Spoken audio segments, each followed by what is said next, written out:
രാജ്യത്ത് 19 kilo LPG സിലിണ്ടറിന് വില കുറഞ്ഞത് ഹോട്ടൽ മേഖലയ്ക്ക് നേരിയ ആശ്വാസമേകുന്ന വാർത്തയാണ്. അതോടൊപ്പം നയാര എനർജിയും ഇന്ധന വിലയിൽ കുറവ് വരുത്തിയത് വാഹന ഉപയോക്താക്കൾക്കും ആശ്വാസമേകുന്ന വാർത്തയാണ്. വാണിജ്യ LPG സിലിണ്ടർ വില 180 രൂപ കുറഞ്ഞ് 2951 രൂപയായി. എന്നാൽ ഗാർഹിക ആവശ്യങ്ങൾക്കുള്ള 14.2 കിലോഗ്രാം LPG സിലിണ്ടറുകളുടെ വിലയിൽ മാറ്റമില്ല. ഈ വർഷം ആദ്യമായാണ് വാണിജ്യ സിലിണ്ടറുകളുടെ വില കുറയ്ക്കുന്നത്. പശ്ചിമേഷ്യൻ സംഘർഷത്തിന് പിന്നാലെയാണ് വാണിജ്യ സിലിണ്ടർ വില കുതിച്ചുയർന്ന് 3000-ന് മുകളിൽ വരെ എത്തിയത്. വിവിധ നഗരങ്ങളിൽ 19 കിലോഗ്രാമിന്റെ വാണിജ്യ സിലിണ്ടറുകൾക്ക് 173 രൂപ മുതൽ 183 രൂപ 50 പൈസ വരെയുള്ള കുറവാണ് ഇതിലൂടെ ഉണ്ടായിരിക്കുന്നത്. പശ്ചിമേഷ്യൻ പ്രതിസന്ധി രൂക്ഷമായ സമയത്ത് വാണിജ്യ LPG വിതരണത്തിൽ വലിയ തടസ്സങ്ങൾ നേരിട്ടിരുന്നു. ഇത് ഇറക്കുമതി ലഭ്യതയെക്കുറിച്ചുള്ള ആശങ്കകൾക്കിടയിൽ ആവർത്തിച്ചുള്ള വില വർധനയും വിതരണ നിയന്ത്രണങ്ങൾക്കും കാരണമായി. കഴിഞ്ഞ ആഴ്ചകളിൽ വിതരണം സാധാരണ നിലയിലൂടെ 70% ആയിരുന്നെങ്കിലും പുതിയ തീരുമാനം വരുന്നതുവരെ പല മേഖലകളിലും വിതരണം ഇപ്പോഴും 50%-മായി പരിമിതപ്പെടുത്തിയിരിക്കുകയാണ്.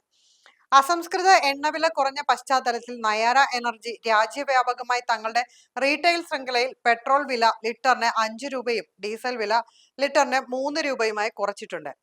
കഴിഞ്ഞ 2 വർഷത്തിനിടെ ആദ്യമായാണ് ഒരു ഇന്ധന വിതരണ കമ്പനി റീറ്റെയിൽ വില കുറയ്ക്കുന്നത്. രാജ്യത്തുടനീളമുള്ള നയാരയുടെ 7000-ലധികം ഇന്ധന സ്റ്റേഷനുകളിൽ പുതുക്കിയ നിരക്കുകൾ പ്രാബല്യത്തിൽ വന്നിട്ടുണ്ട്.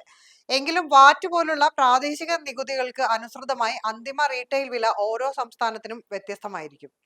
പശ്ചിമേഷ്യൻ സംഘർഷത്തിന് അയവ് വരികയും പ്രധാന സമുദ്ര ഗതാഗത പാതയായ ഹോർമൂസ് കടലിടുക്ക് വീണ്ടും തുറക്കുകയും ചെയ്തതിനെ തുടർന്ന് കഴിഞ്ഞ ആഴ്ചകളിൽ അന്താരാഷ്ട്ര ക്രൂഡ് ഓയിൽ വില കുറഞ്ഞിരുന്നു.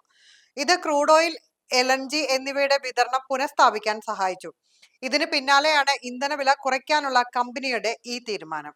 എന്നാൽ ഇന്ത്യയിലെ 1,00,000-ലധികം ഇന്ധന സ്റ്റേഷനുകളുടെ 90%-ലധികം കൈകാര്യം ചെയ്യുന്നത് Indian oil corporation, Bharat petroleum corporation limited, Hindustan petroleum corporation limited എന്നിവയാണ്. എന്നാൽ ഈ പൊതുമേഖലാ ഇന്ധന വിതരണ കമ്പനികൾ പെട്രോൾ, ഡീസൽ വിലകളിൽ മാറ്റം വരുത്തിയിട്ടില്ല. മാർച്ച് 26-നായിരുന്നു നയാര പെട്രോൾ വില ലിറ്ററിന് 5 രൂപയും ഡീസൽ വില 3 രൂപയുമായി വർദ്ധിപ്പിച്ചത്. ഇതിന് പിന്നാലെ മെയ് പകുതിയോടെ പൊതുമേഖലാ ഇന്ധന വിതരണ കമ്പനികളും പലതവണയായി പെട്രോളിനും ഡീസലിനും ലിറ്ററിന് 7 രൂപ 50 പൈസ വീതം വർദ്ധിപ്പിച്ചിരുന്നു. ഇപ്പോഴത്തെ വിലക്കുറവിലൂടെ മാർച്ച് മാസത്തിൽ വരുത്തിയ വില വർധനവ് നയാര പൂർണ്ണമായും പിൻവലിച്ചിരിക്കുകയാണ്. ആഗോള എണ്ണ വിപണി സ്ഥിരത കൈവരിച്ചതിന് ശേഷമുള്ള ആദ്യത്തെ വിലക്കുറവാണിത്. കമ്പനി തങ്ങളുടെ റിഫൈനറിയുടെ നവീകരണ പ്രവർത്തനങ്ങൾ പൂർത്തിയാക്കിയിട്ടുണ്ടെന്നും ആഭ്യന്തര ഇന്ധന ആവശ്യകത നിറവേറ്റുന്നതിനായി പൂർണ്ണ ശേഷിയിലാണ് ഇപ്പോൾ പ്രവർത്തിക്കുന്നതെന്നും വ്യവസായ വൃത്തങ്ങൾ അറിയിച്ചു.